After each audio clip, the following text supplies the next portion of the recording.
Hello, this is Bible Reading a Year for July 4th, and picking back up where we left off. Last time in 2 Kings chapter 23, verse 31, and we're going to chapter 25, verse 30 for our Old Testament reading. Jehoahaz was 23 years old when he became king, and he reigned 3 months in Jerusalem, and his mother's name was Hamutal, the daughter of Jeremiah of Libnah. He did evil in the sight of the Lord, according to all that his fathers had done. Pharaoh Necho imprisoned him at Riblah in the land of Hamath, that he might not reign in Jerusalem, and he imposed on the land a fine of 100 talents of silver and a talent of gold.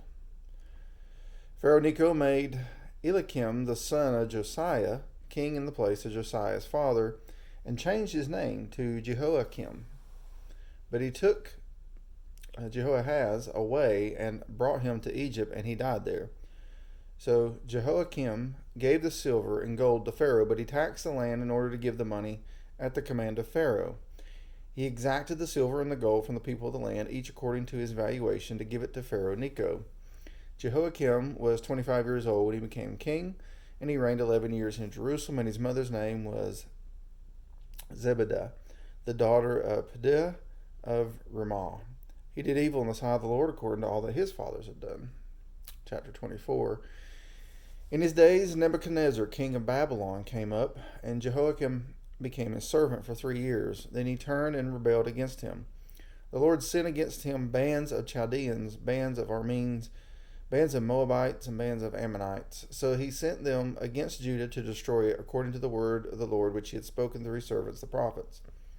Surely at the command of the Lord it came upon Judah to remove them from his sight because of the sins of Manasseh, according to all that he had done, and also for the innocent blood which he had shed. For he filled Jerusalem with innocent blood, and the Lord would not forgive. Now the rest of the acts of Jehoiakim and all that he did, are they not written in the book of the Chronicles of the kings of Judah? So Jehoiakim slept with his fathers, and Jehoiachin, his son, became king in his place. The king of Egypt did not come out of his land again, for the king of Babylon had taken all that belonged to the king of Egypt from the brook of Egypt to the river Euphrates. Jehoiachin was 18 years old when he became king, and he reigned 3 months in Jerusalem. His mother's name was Nehushta, the daughter of Elnathan of Jerusalem. He did evil in the sight of the Lord, according to all his father had done. Now at the time the servants of Nebuchadnezzar, king of Babylon, went up to Jerusalem, and the city came under siege. And Nebuchadnezzar, the king of Babylon, came to the city while his servants were besieging it. Jehoiachin, the king of Judah, went out to the king of Babylon, he and his mother and his servants and his captains and his officials. So the king of Babylon took him captive in the 8th year of his reign. So he carried out from there all the treasures of the house of the Lord and the treasures of the king's house, and cut in pieces all the vessels of the gold which Solomon king of Israel had made in the temple of the Lord, just as the Lord had said. And he led away into exile all Jerusalem, and all the captains, and all the mighty men of valor, 10,000 captives, and all the craftsmen and the smiths. None remained except the poorest people of the land. So he led Jehoiachin away into exile into Babylon. Also the king's mother, and the king's wives, and his officials, and the leading men of the land, he led away into exile from Jerusalem to Babylon. All the men of valor, 7,000, and the craftsmen and the smiths, 1,000, all strong and fit for war. These the king of Babylon brought into exile to Babylon. Then the king of Babylon made his uncle Madonah king in his place, and changed his name to Zedekiah. Zedekiah was 21 years old when he became king, and he reigned 11 years in Jerusalem, and his mother's name was Hamutal, the daughter of Jeremiah of Libnah. He did evil in the sight of the Lord, according to all that Jehoiakim had done.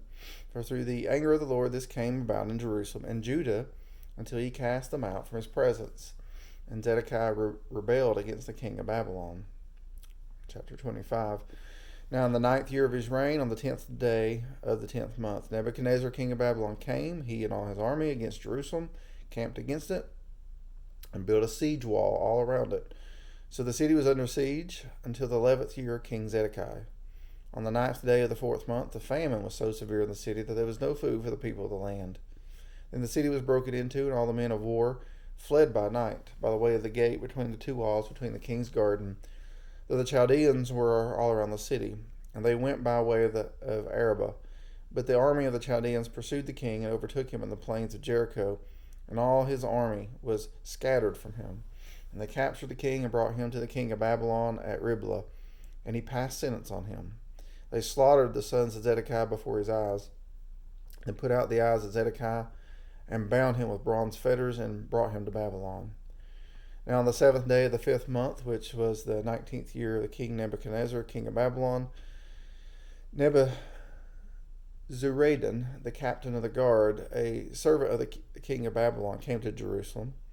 He burned the house of the Lord, the king's house, and all the houses of Jerusalem. Even every great house he burned with fire. So all the army of the Chaldeans who were with the captain of the guard wrote down the walls around Jerusalem. Then the rest of the people who were left in the city, and the deserters who had deserted to the king of Babylon, and the rest of the people, that's a hard name to say, Nebuzaradan, the captain of the guard, carried away into exile. But the captain of the guard left some of the poorest of the land to be vine dressers and plowmen. Now the bronze pillars which were in the house of the Lord, and the stands and the bronze sea which were in the house of the Lord, the Chaldeans broke in pieces and carried the bronze to Babylon. They took away the pots, the shovels, the snuffers, the spoons, and all the bronze vessels which were used in temple service. The captain of the guard also took away the fire pans and the basins, what was fine gold and what was fine silver. The two pillars, the one sea, and the stands which Solomon had made for the house of the Lord, the bronze of all the vessels was beyond weight. The height of the one pillar was 18 cubits, and a bronze capital was on it. The height of the capital was 3 cubits, with a network and pomegranates on the capital all around, all of bronze. And the second pillar was like these, with network. Then the captain of the guard took Seraiah, the chief priest, and Zephaniah, the second priest, with the 3 officers of the temple. From the city he took 1 official who was overseer of the men of war, and 5 of the king's advisors who were found in the city, and the scribe of the captain of the army who mustered the people of the land, and 60 men of the people of the land who were found in the city. The captain of the guard took them and brought them to the king of Babylon at Riblah, and the king of Babylon struck them down and put them to death at Riblah in the land of Hamath. So Judah was led away into exile from its land. Now, as for the people who were left in the land of Judah, whom Nebuchadnezzar, king of Babylon, had left, he appointed Gedaliah, the son of Achim, the son of Shaphan, over them. And all the captains of the forces, they and their men, heard that the king of Babylon had appointed Gedaliah governor.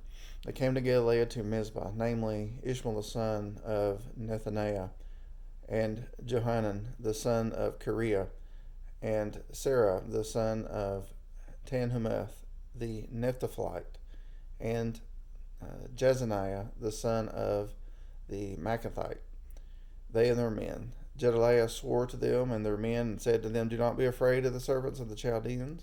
Live in the land, and serve the king of Babylon, and it will be well with you." But it came about in the 7th month that Ishmael the son of Nethaniah, the son of Elishama of the royal family, came with 10 men and struck Gedaliah down, so that he died along with the Jews and the Chaldeans who were with him at Mizpah. Then all the people, both small and great, and the captains of the forces arose and went to Egypt, for they were afraid of the Chaldeans. Now it came about in the 37th year of the exile of Jehoiachin, king of Judah, in the 12th month, on the 27th day of the month, that evil Merodach, king of Babylon, in the year that he became king, released Jehoiachin, king of Judah, from prison. And he spoke kindly to him and set his throne above the throne of the kings who were with him in Babylon.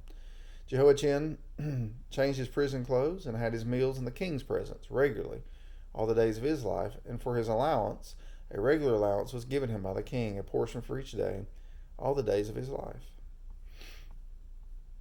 New Testament reading, Acts 22:17 to 23:10. It happened when I returned to Jerusalem and was praying in the temple that I fell into a trance, and I saw him saying to me, "Make haste and get out of Jerusalem quickly, because they will not accept your testimony about me." And I said, "Lord, they themselves understand that in one synagogue after another I used to imprison and beat those who believed in you. And when the blood of your witness Stephen was being shed, I also was standing by approving and watching out for the coats of those who were slaying him." And he said to me, "Go, for I will send you far away to the Gentiles."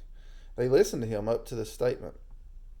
And then they raised their voices and said, "Away with such a fellow from the earth, for he should not be allowed to live." And as they were crying out and throwing off their cloaks and tossing dust into the air, the commander ordered him to be brought into the barracks, stating that he should be examined by scourging so that he might find out the reason why they were shouting against him that way. But when they stretched him out with thongs, Paul said to the centurion who was standing by, "Is it lawful for you to scourge a man who is a Roman and uncondemned?" When the centurion heard this, he went to the commander and told him, saying, "What are you about to do? For this man is a Roman." The commander came and said to him, "Tell me, are you a Roman?" And he said, "Yes." The commander answered, "I acquired this citizenship with a large sum of money." And Paul said, "But I was actually born a citizen." Therefore those who were about to examine him immediately let go of him. And the commander also was afraid when he found out that he was a Roman, and because he had put him in chains. But on the next day, wishing to know for certain why he had been accused by the Jews, he released him and ordered the chief priests and all the council to assemble, and brought Paul down and set him before them. Chapter 23. Paul, looking intently at the council, said, "Brethren, I have lived my life with a perfectly good conscience before God up to this day." The high priest Ananias commanded those standing beside him to strike him on the mouth. Then Paul said to him, "God is going to strike you, you whitewashed wall. Do you sit to try me according to the law, and in violation of the law order me to be struck?" But the bystander said, "Do you revile God's high priest?" And Paul said, "I was not aware, brethren, that he was a high priest, for it is written, you shall not speak evil of a ruler of your people." But perceiving that one group were Sadducees and the other Pharisees, Paul began crying out in the council, "Brethren, I am a Pharisee, a son of Pharisees. I'm on trial for the hope and resurrection of the dead." And he said this, there according a dissension between the Pharisees and the Sadducees, and the assembly was divided. For the Sadducees say that there's no resurrection, or an angel, nor a spirit, but the Pharisees acknowledge them all. And they occurred a great uproar, and some of the scribes of the Pharisaic party stood up and began to argue heatedly, saying, "We find nothing wrong with this man. Suppose a spirit or an angel has spoken to him." And as a great dissension was developing, the commander was afraid Paul was to be torn to pieces by them, and ordered the troops to go down and take him away from them by force and bring them into the barracks. Psalm 2. Why are the nations in an uproar, and the peoples devising a vain thing? The kings of the earth take their stand, and the rulers take counsel together against the Lord and against his anointed, saying, "Let us tear their fetters apart and cast away their cords from us." He who sits in the heavens laughs. The Lord scoffs at them. Then he will speak to them in his anger and terrify them in his fury, saying, "But as for me, I have installed my king upon Zion, my holy mountain. I will surely tell the decree of the Lord. He said to me, You are my son. Today I have begotten you. Ask of me, and I will surely give the nations as your inheritance, and the very ends of the earth as your possession. You shall break them with a rod of iron. You shall shatter them like earthenware. Now therefore, O king, show discernment. Take warning, O judges of the earth.